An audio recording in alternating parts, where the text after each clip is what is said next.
Inilaan ni United States President Donald Trump ang kanyang unang araw sa opisina sa pamamagitan ng isang misa. Pero tila yata naging literal na sermon ang naging humilya ng pari sa kanya. Yan at iba pang mga napapanahong balita mula sa iba't ibang panig ng mundo sa Global Headlines Report ni James Galange.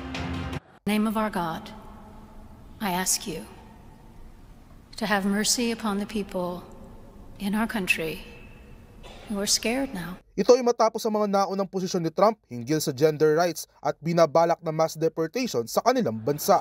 Sa kaugnay na balita, nagsimula ng bansang Mexico na magtayo ng temporary shelters para sa mga immigrant na maaaring maapektuhan ng mass deportation sa Amerika.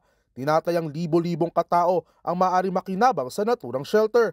Bukod dito, sasagutin din ng gobyerno ng Mexico ang mga pagkain, serbisyong medikal at tulong sa pag-aayos ng kanilang mga dokumento. Tatawagin ito bilang Mexico Embraces You Strategy na siya naging biglaang aksyon ng kanilang gobyerno mula sa mga naging pahayag at hakbang ni US President Donald Trump. Sa iba pang balita, panibagong wildfire na naman ang sumiklab at mabilis na kumalat sa Los Angeles, California. Umabot na sa mahigit 8,000 acres o 32 square kilometers ang sakop ng apoy, habang hindi naman bababa sa 19,000 katao ang inilikas. Ayon sa Palisades Fire, sa ngayon ay wala pang napapaulat na nasawi mula sa nasabing sunog, habang itinaas na sa red flag warning ang mga karatig na lugar dahil sa posibilidad ng panibagong wildfire na maaaring sumiklab.